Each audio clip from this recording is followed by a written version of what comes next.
Hey, it's Connor Rodich with Executive Partners, and today I'm going to do my absolute best to do a short video on what a successful QuickBooks Online and JobNimbus sync looks like. And as always, if you guys have any questions or need any assistance, we're here. You can find us at exec.partners or just send us a direct message. We'll be happy to help. But I wanted to kind of walk through this because I know there's a lot of frustration for companies that are really struggling to get their accrual accounting up and running. And all of that really has to do with getting your QuickBooks synced up with JobNimbus and running it effectively. So I am in a test job right now. I'm going to walk through at least the high level points. So give me a little bit of grace because I'm not going to go into every little detail here. It's not because I'm withholding anything from you. It's just because there's so many different pieces to this to make sure that it all works the way it's supposed to. But I'm going to high level explain what needs to happen here. Okay. So I'm in a test job. And just kind of off the rip, I want to hit on one thing first, because this is kind of how we incorporate the invoicing to be something that starts from a point of estimating. Okay, we found this to be most effective because we want sales and production and folks that are, or even supplementers if you're in the world of insurance, that making sure that all of it stays in one place and that doesn't affect all of, like, we don't want a lot of hands in invoicing, right? So I guess like rule number one, don't have a lot of hands inside your invoicing. But then the second part of this is that it kind of helps keep our billing team. So if you have an office manager or someone that's dedicated to your accounting, it just helps give them the utmost clarity of what they need to get from this specific file in order to be able to invoice the file correctly. Okay. And so the first thing is, you'll see I've got two estimates in here. You can ignore the bottom one. But the top two I've got here, I've got an estimate. And it doesn't matter if you're on new sales experience or if you're on legacy estimates or smart estimates. It really, none of that matters. We all know that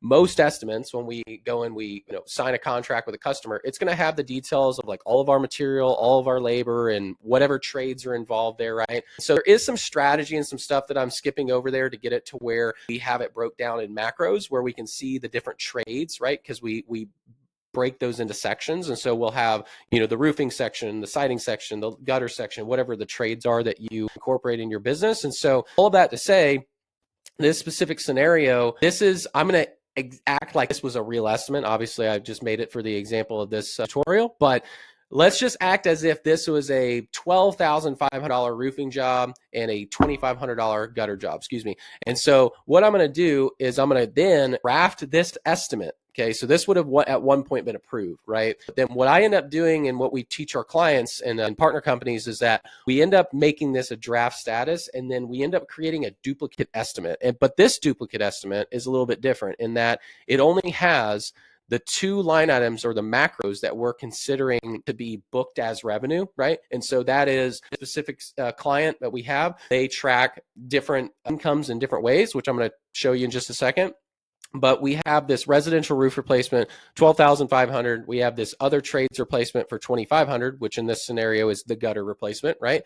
And so what we do is we just took that large, customer facing estimate, and then we made it something that's more of an internal concept for us so that we can then create this into our invoice, right? Because if you end up drafting this specific estimate here, this one that we moved back to draft, if I end up converting this into an invoice, which that's what we find that most people do when they are synced with QuickBooks, what happens is you get this large generic chart of account that is this, I'm going to show you real quick, but it usually says something like this, right? Where it says like income JobNimbus or your company name and JobNimbus income.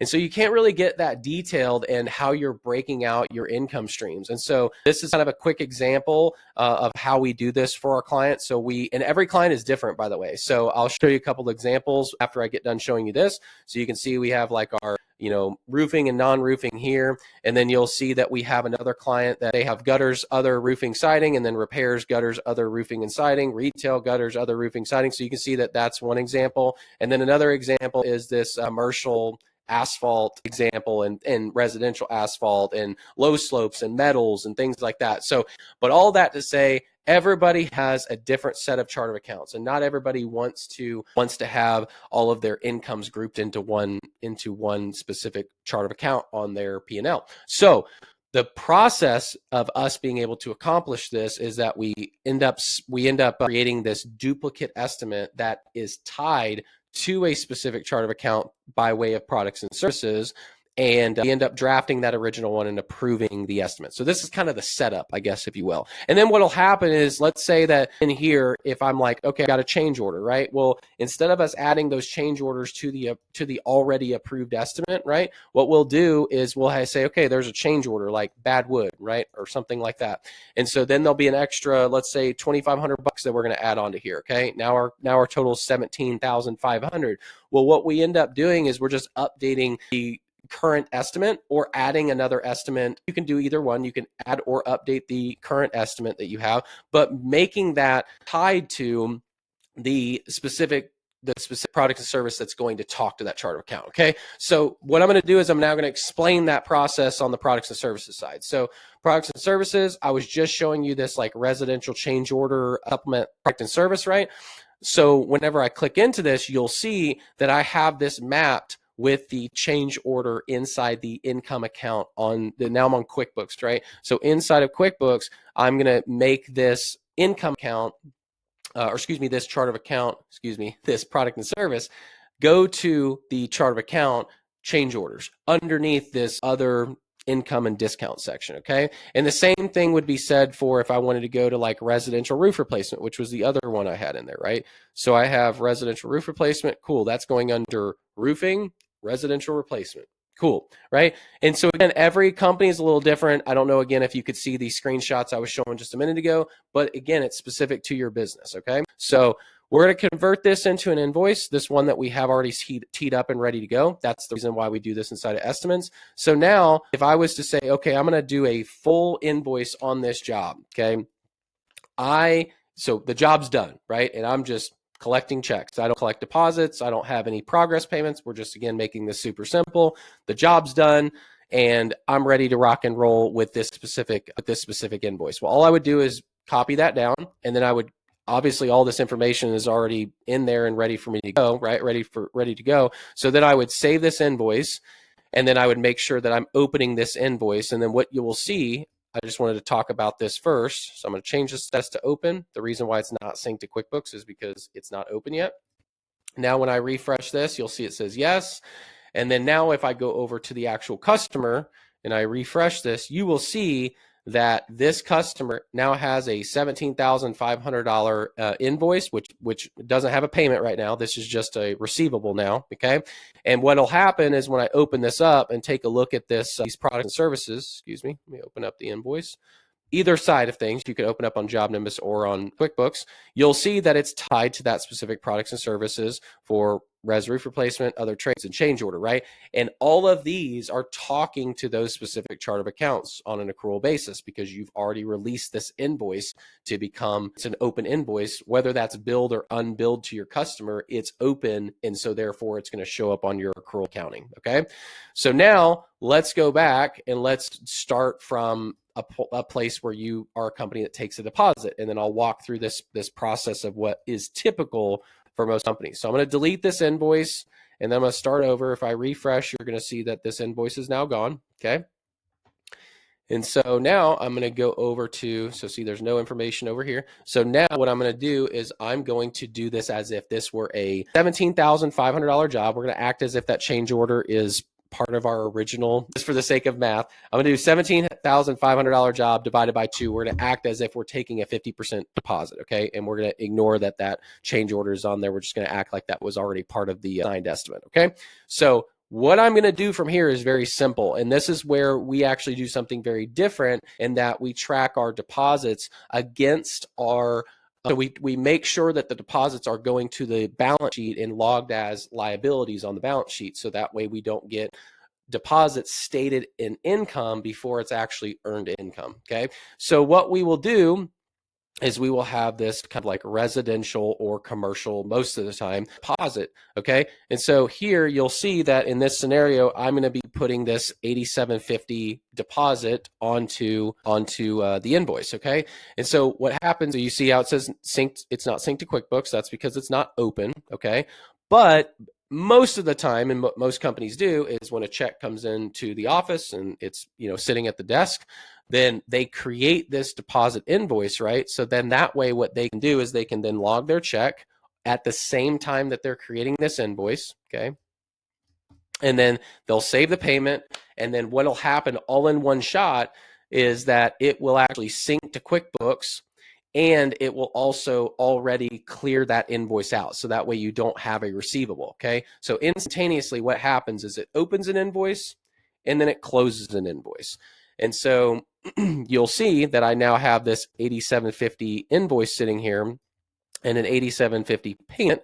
And so what this ensures is that there's no receivable stated on this particular customer, but that also we're reflecting the revenue that is collected.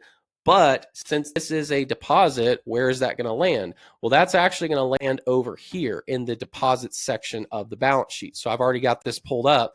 So whenever I refresh this, you're going to see that all of a sudden this test invoice that I made, test one, is now showing up over here, right?